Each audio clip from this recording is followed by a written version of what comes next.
6 days before my wedding, I found out my own mother-in-law had called my venue, my florist, my caterer, and my photographer, and told every single one of them that the event had been cancelled. She told them the groom had changed his mind. She told my photographer, specifically, that there had been a family emergency and that sending a refund to her address would be perfectly fine. She had already written down her own address. That's the part that stays with me.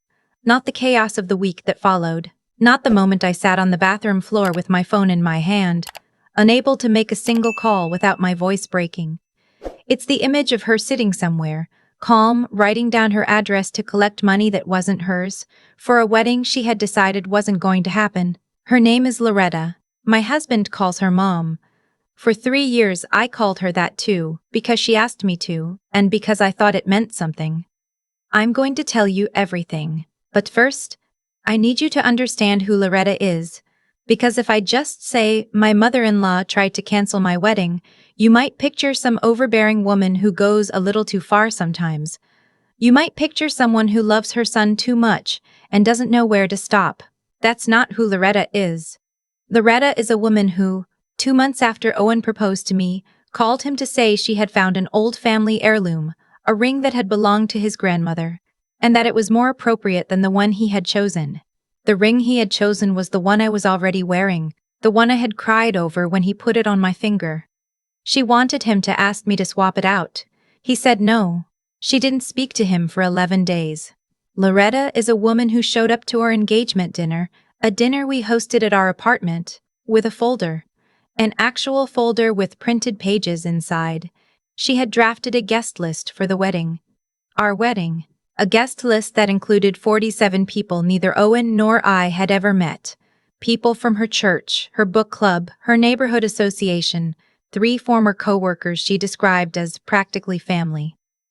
Our total guest count at that point was 80 people. She wanted to add 47 more. When I said we'd need to think about it, she told Owen later that I was making the wedding about myself. I'm a speech therapist. I work with kids, mostly, ages 4 through 12. I tell you this because when people hear what happened, they sometimes assume I must have provoked her somehow, that I must have been difficult, that there must have been some other side to the story. There isn't. I made her son happy. That, as far as I can tell, was the only thing I ever did wrong. Owen and I got engaged in October.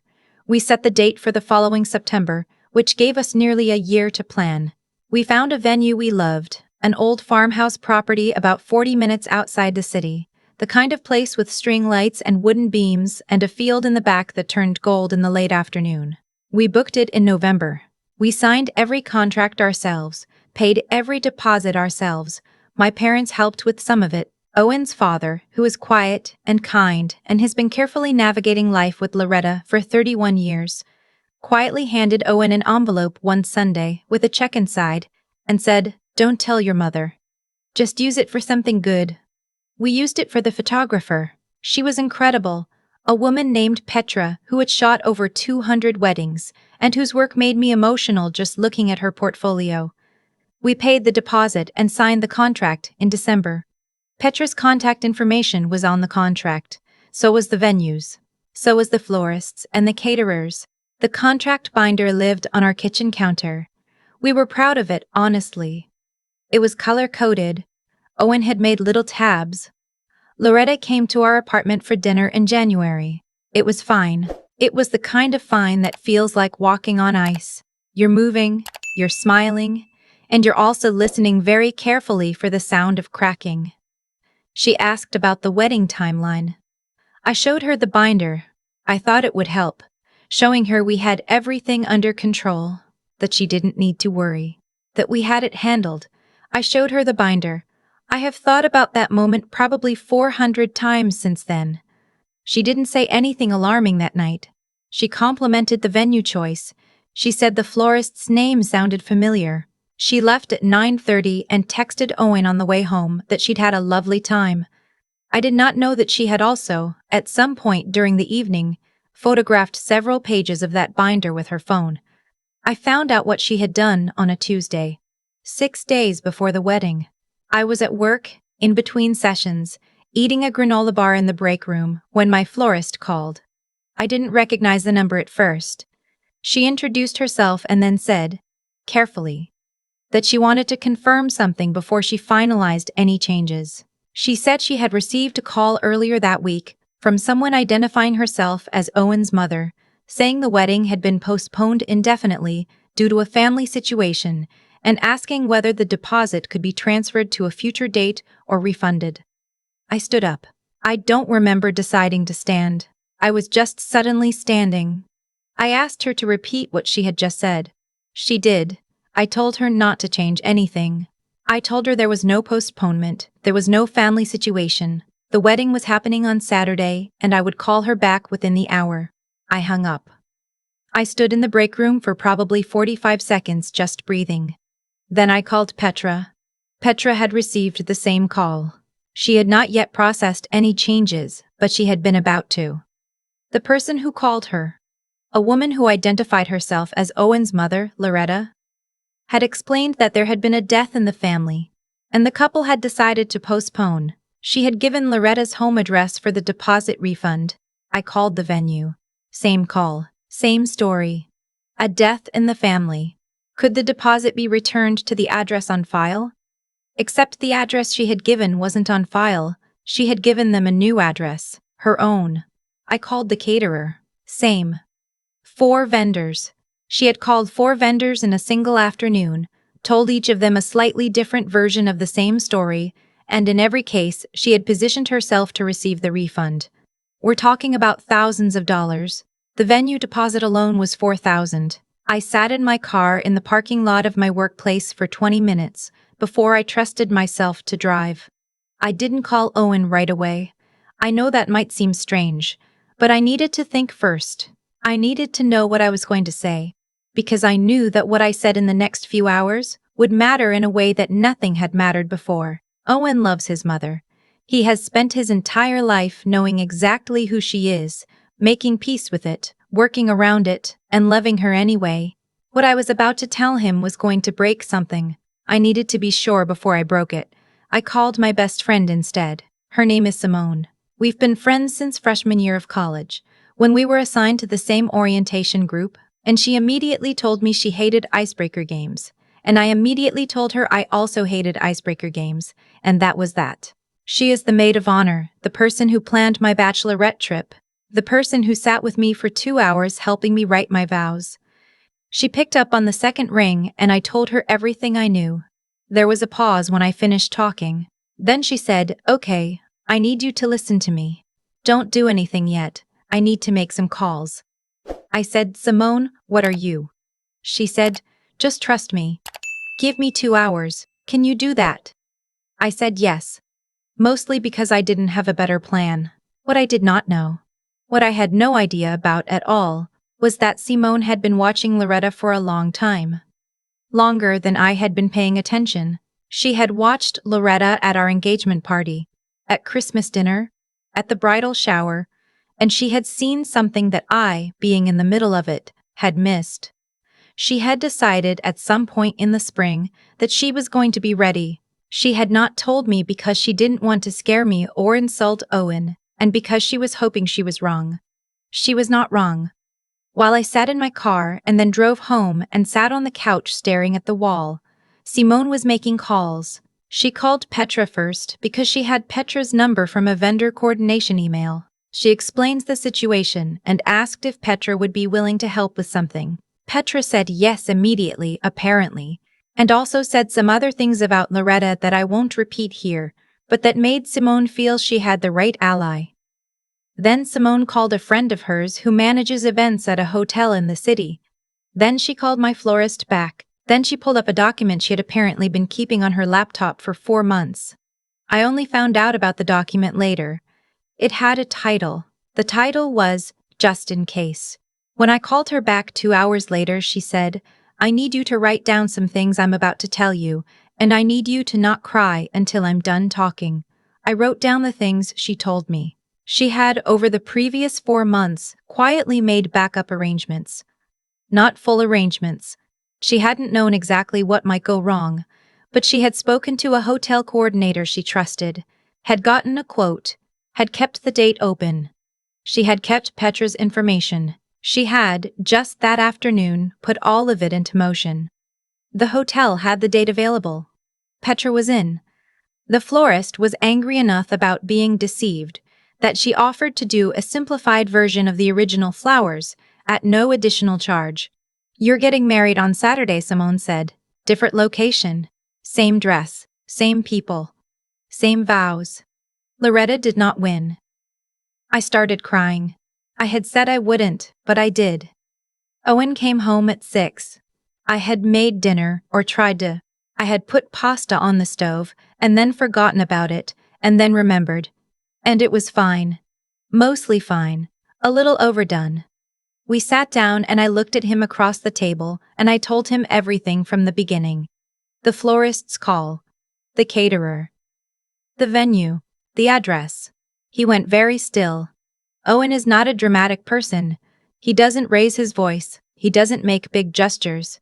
When he's upset, he gets quiet in a way that is somehow louder than shouting. He sat across from me and he went quiet in that way, and I watched his face move through something I didn't have a word for. He said, "She gave them her address." I said yes. He said, "For the refund." I said, "Yes." He put down his fork. He looked at the table for a moment. Then he looked at me and he said, "I am so sorry. I am so sorry she did this, and I am so sorry it took me this long to see how far she would go." He called her that night. I sat in the bedroom, and I could hear his voice through the wall, not the words, just the tone, steady and low and unlike anything I had heard from him before. The call lasted 14 minutes. When he came back, he said she had denied everything first, then said she had done it to protect him, then cried and said she didn't know what had come over her. He said, "I told her she won't be at the wedding, and if she tries to come, I'll have her removed." I said, "Owen." He said, "She tried to steal from us, Natalie. She tried to steal from you. She doesn't get to stand 10 feet away from us while we make promises to each other." I didn't argue. What we did not tell Loretta was where the new location was. We sent updated information to every guest that Thursday. Simple. 1 paragraph. New venue. Same time. No explanation beyond due to a last-minute venue change. Most people didn't question it. A few called to check if everything was okay. We said yes. "Everything's fine, we'll explain later." Loretta called Owen 7 times between Wednesday and Friday. He let them go to voicemail. On Friday afternoon, she sent a text saying she was sorry and that she would stay in the back and not cause any trouble. He did not respond. What I think she expected was that she would show up to the original venue, see the chaos she had caused, maybe see Owen standing in an empty parking lot, and that he would need her. That has always been her move. Create the crisis, appear in the wreckage, be the one he turns to. She showed up to the original venue on Saturday morning at 11 o'clock. I know this because the venue coordinator called Petra, who called Simone, who texted me while I was sitting in the hotel getting my hair done. The text said, "She's at the farm, talking to the staff. She looks confused." I put my phone down. I looked at myself in the mirror. My hair was half up and the woman doing it had just asked me whether I wanted a few pieces left down around my face. And I said yes, I think so, yes. We got married at 4 in the afternoon in a hotel ballroom that Simone had transformed, somehow, with the help of 2 of her friends and the original florist, into something that didn't look like a backup plan at all. There were flowers everywhere. Petra was there with her second shooter. Owen's father was there, sitting in the front row, and when I walked in he stood up first, before anyone else, and he put his hand over his heart. Owen cried when he saw me. He's told me since that he had been trying to decide whether he was allowed to cry, and then he saw me, and the decision was made for him. I laughed, a little, which surprised me. I hadn't expected to laugh. It felt like exactly the right thing. My father walked me down the aisle. He's not a man who shows emotion easily. He spent 30 years working construction, and he has the handshake of someone who means business. And when he gave my hand to Owen, he leaned in and said very quietly, "He's a good one." That's the most my father has ever said about anything emotional in my presence, and I almost lost it completely right there. We said the vows we had written ourselves.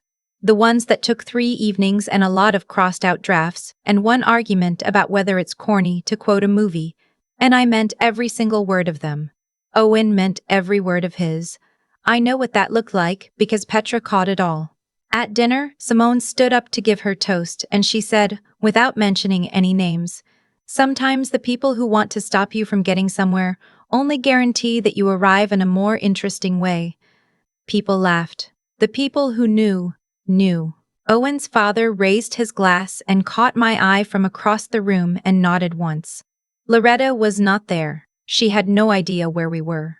The week after the honeymoon, Owen spoke to a lawyer, because what she had done, impersonating the couple to deceive vendors, providing her own address to collect deposits, was not just hurtful, it was fraud. The lawyer said the same thing. He sent Loretta a letter outlining what she had done and what the legal exposure was.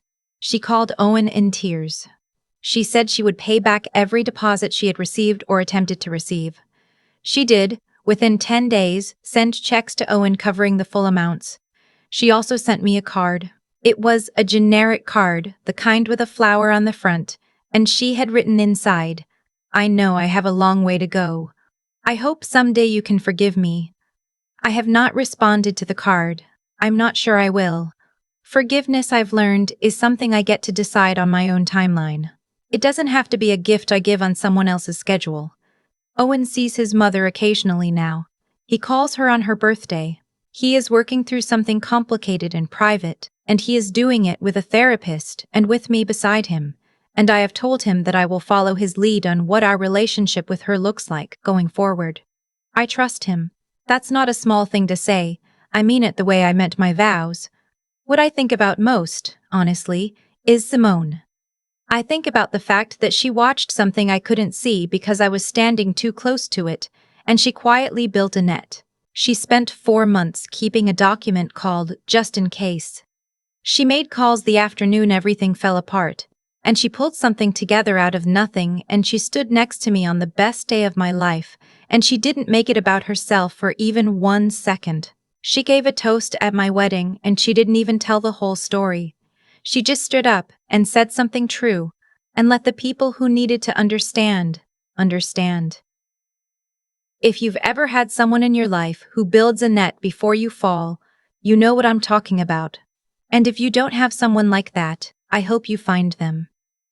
I think about a question someone asked me, not long after it all came out, whether I would have done anything differently. Whether I would have been more careful about the binder, more guarded around Loretta, more suspicious earlier. Honestly, no, I'm not built that way. I wanted to believe the best of her because she was going to be family. I gave her that. What she did with it is on her. Owen and I have been married for 7 months now. Our apartment has more plants than it used to because he's been on a plant kick, and I am choosing my battles wisely. We have a dog named Biscuit, who was not planned, but also cannot be returned. We are happy. We are genuinely, daily, without drama, happy. My wedding was not what I originally planned. The venue was different, the timeline was different. We served slightly different food, because the hotel caterer had a different menu and we had 36 hours to choose. It was the best day of my life. Loretta didn't take that from me. She just changed the room it happened in. I want to ask you something, and I really want to know what you think. If someone you loved showed you, clearly and finally, who they were, would you leave a door open, or would you close it for good? I think about that question a lot. I don't think there's one right answer, but I think you have to be honest with yourself about what leaving a door open actually costs you. Tell me in the comments. I'll be reading. I've had a lot of time to sit with what happened, and the thing I keep coming back to isn't the fraud, isn't the phone calls, isn't even the image of Loretta standing in an empty parking lot trying to understand where the wedding went. What I keep coming back to is the document. The one Simone had on her laptop, the one titled "Just in Case." She never told me it existed because she didn't want to frighten me. She watched, and she prepared, and she said nothing. Because she understood that some kinds of love show up quietly, without announcement, and wait. I think that's the thing about choices. Every choice a person makes sends something out into the world, and eventually that something comes back, in one form or another. Loretta chose over and over to grip tighter, to control, to surveil, to deceive. Every one of those choices built the outcome she got, standing at a farm that held no wedding, calling a son who had finally, painfully, stopped answering. She didn't lose her place in Owen's life because of what I did. She lost it because of what she did, repeated so many times that eventually there was nothing left to hold on to. And Simone. Simone chose to pay attention when it would have been easier not to. She chose to prepare when there was nothing certain to prepare for. She chose to spend 4 months quietly building something she hoped would never be needed. That choice came back too. It came back as flowers on tables in a hotel ballroom, as a photographer who showed up because she trusted the people involved, as a wedding that happened anyway. I used to think that being a good person was mostly about not doing bad things. Don't lie. Don't hurt people. Don't take what isn't yours. And those things matter. They matter a lot. But watching Simone, I started to understand that ethics isn't only about restraint. It's also about what you choose to build while no one is asking you to. It's about the document you keep on your laptop called just in case. It's about the call you make on a Tuesday afternoon when your best friend is sitting in a parking lot unable to breathe. Intelligence, too, real intelligence, isn't just about knowing things. It's about seeing clearly. Simone saw Loretta clearly when I was standing too close to see anything at all. She didn't panic. She assessed. She acted. She did it without drama and without making it about herself, and that, I think, is one of the sharpest things a person can do. And resilience. I thought I understood resilience before all of this. I thought it meant getting back up, but what I actually learned is that resilience isn't always something you build alone.